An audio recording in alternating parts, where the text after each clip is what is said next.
Shri Krishna Parabrahmane Namaha. Shri Sadguru Paramatmane Namaha.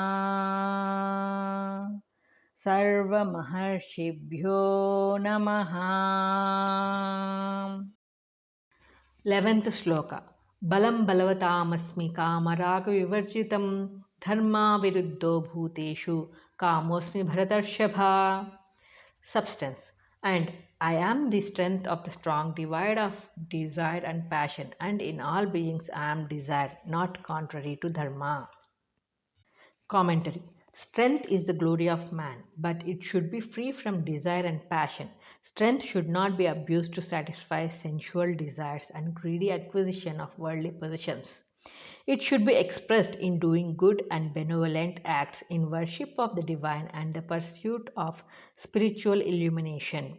Whether it is intellectual or physical strength, if it is employed for selfish purposes to serve the lower impulses, it is wretched. In such cases, it is only demoniacal might, an asuric force leading to self destruction. The might of Ravana was impure by karma, and it led to his destruction and that of his people. So, purity in strength, nobility in might is what the Lord wants people to cultivate. His presence is felt in such strength. The Lord is also desire, kama, unopposed to dharma. The desire to maintain one's family in a good condition, to live in society without becoming a burden on others, to relieve the suffering of others. Such desire, though it is kama, is the divine aspect of the Lord. There is no evil in such desire. There are three distinct stages in the development of man. In the first stage, man's desires instinctively run after sense enjoyments and the gratification of lust and greed. In the second stage, desire becomes ennobled to the higher plane of selfless acts of service, generosity, and benevolence. It is then purified of its former evil. In the third and last stage, desires disappear from the mind when man realizes the true self. Then there are no desires, good or bad. It is true that self realization is not possible without giving up all desires, but man's development is traceable from bad to good and from good to the free state of moksha. Here, the Lord speaks of the second stage, desires which agree with the Shastras, which do not counter to dharma, produce no evil effects. Gradually, man should rise to the nirvikalpa state of mind, give up bad desires, and then give up all desires and be thoroughly contented in the self. This is the significance of the Lord's statement here. 12th Shloka. Ye chaiva satvika bhava rajasastamashaschaye matta eveti tan viddi natvaham teshu te mayi. Substance. Whatsoever objects that are pure, active, or inert, know that they all proceed from me, but I am not in them, they are in me. Commentary. The Lord has already declared that He is the sustaining power behind the universe. What is sustained cannot be without the power that sustains it. So the existence of Paramatma makes the existence of everything possible. Minus Paramatma, nothing can exist. The universe as we see it with all its panoramic changes is the creative power of the Lord. In the same way as the snake in the rope is sustained by the rope itself, the Lord is the cause of the illusionary universe, and just as the rope is really a rope even during the time of one's illusion, so also the Lord is Himself of the universe, whether one realizes it or not.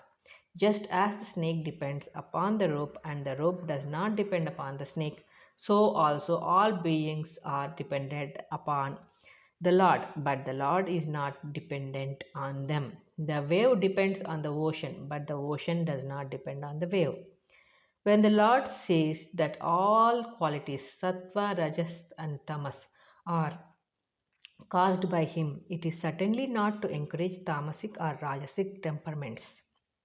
The point to note is that the Lord is the final cause that of all that exists as objects or qualities. The Lord explains why man does not know him. 13th Shloka. Tribirgunamayirbhavaihi ebhi sarvamidham jagat mohitam nabhijanati mamebhya paramavyayam. Substance, deluded by nature, composed of these three qualities, sattva, rajas, and tamas. The whole world does not know me, the higher and imperishable. Commentary. When the clouds spread over the sky, when one cannot see the sun, who is above the clouds? Even so, when the mind is deluded by the three qualities, one cannot see Atma, who is transcendental. Enveloped by these qualities, man remains like a worm in a fruit. It can move inside the fruit, but it cannot come out unless the rind is broken. So long as the qualities agitate the mind, the real self cannot be perceived. It is necessary, first of all, to understand the cause of ignorance and know that one is bound. Then only does he make the attempt to regain his freedom. The spiritual aspirant is on a higher plane because he has become conscious of his bondage and is eager to know the truth. This itself is a great step in evolution. The majority of people do not even know that they are slaves of their own lower nature. The aspirant is awakened to his present position as a bound soul, and so he strives to get himself free from the shackles that bind him. Except the Jivan Muktas, all the others, rich and poor, great and small, learned and illiterate, are bound by Maya. The eye cannot see objects when there is a cataract. It should be removed by surgical operation. Then the eye becomes clear and see things distinctly. Such an operation should be conducted by the spiritual seeker. In this verse, the cause of the ignorance is explained.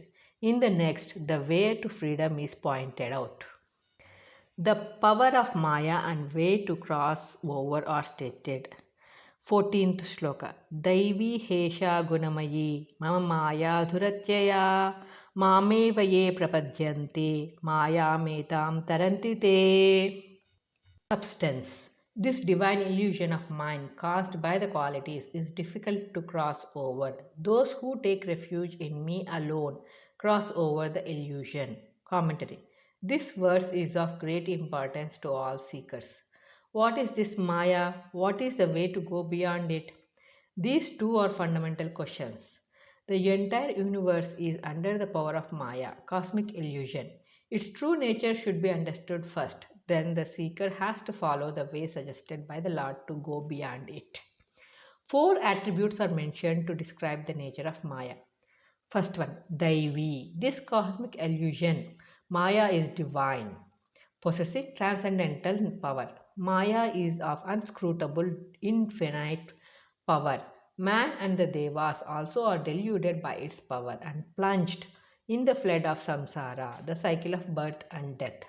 Material power, intellectual subtlety, artistic genius, wealth, and glory are all inadequate even to understand it, much less to cross over. Since it is divine, the divine alone could deal with it. Second, Gunamayi. This Maya is made of three qualities, Tattva, Rajas, and Tamas. Maya has no form. The qualities themselves constitute Maya. If these qualities are removed from the mind, Maya disappears. The whole world is possessed by these qualities and is deluded. Thirdly, Mama. Maya is the supreme power of the Lord. It is under his control and acts according to his command. He may withdraw the power into himself or project it outside at his will. Though Maya has power to delude the whole universe, yet it is just an instrument in the hands of God. Like servant before the master, Maya obeys the Lord. It is inscrutable, mysterious, and wonderful to those who are under its power. To the Lord and the perfected yogis, it is only an non existent reality. That which is not, that is Maya. That which is non existent and yet creates the illusion of reality is Maya. The world is not, yet it appears to exist. The individual self, ahankara, is not, yet it appears to exist. The reality is covered up, and what is unreal is made to appear as the real. Such is the mystery of Maya, but to the wise it is nothing. The ocean may be difficult to cross for the ordinary man, but to Gu- Garutman it is no more than a small canal. He flies over it by the superior power of his wings. Fourth, Durachaya means it is difficult to cross over Maya, but it is not impossible. Those who yield to the temptations of sensual pleasures, who are attached to the material things, cannot cross the ocean of Maya. All spiritual sadhana is intended to eliminate the temptations of the flesh, the delusions of the mind. Having described the power of Maya in the first line, the Lord points the way to cross over it in the second line. Those who take refuge in the Lord transcend Maya. Devotion to the Lord, surrender to the Lord is the way to overcome Maya. Surrender to me, I will take you beyond Maya. This is Lord's command. Shankara says that devotion to the Lord's lotus feet is the strong boat that will carry people beyond the ocean of samsara. Human skill and intelligence is indeed capable of many worldly victories and achievements. Inventions are made, empires are built, battles are fought and won by human intelligence and skill. But when man stands confronted with the cosmic illusion, he is by himself powerless. Only one only by surrender to the Supreme Lord and by His grace alone one can cross the frontiers of samsara and enter the land of bliss and blessedness. Service of the sages and rishis who had already gone beyond Maya is also of greatest help to the spiritual aspirant. Having crossed the mire of delusion, they help mankind to do so. The Lord is perfectly clear in his declaration. Mama Eva, me only, is his command, nothing else. No one else can work the miracle. If one surrenders to the objective world, he will suffer endless misery. If he surrenders to the Lord, he will obtain the highest reward of freedom and bliss. The choice lies in man. Each one has to take the decision himself. No one can decide for another. The Lord's promise that He would take man beyond Maya should give infinite strength to man. This verse should be read and reread, and the divine light by which the enveloping darkness will all be dispelled will flow. Devotion to the Lord means to have unswerving faith in Him, to perform sacred works, to meditate on the self, to cultivate virtues and such other practices that purify the mind. Question: what is the nature of Maya? Answer: it is divine, composed of three gunas, subject to the Lord and difficult to cross over. Question: what is the way to cross over Maya? Answer: the surrender to the Lord and devotion to Him is the way to go beyond Maya.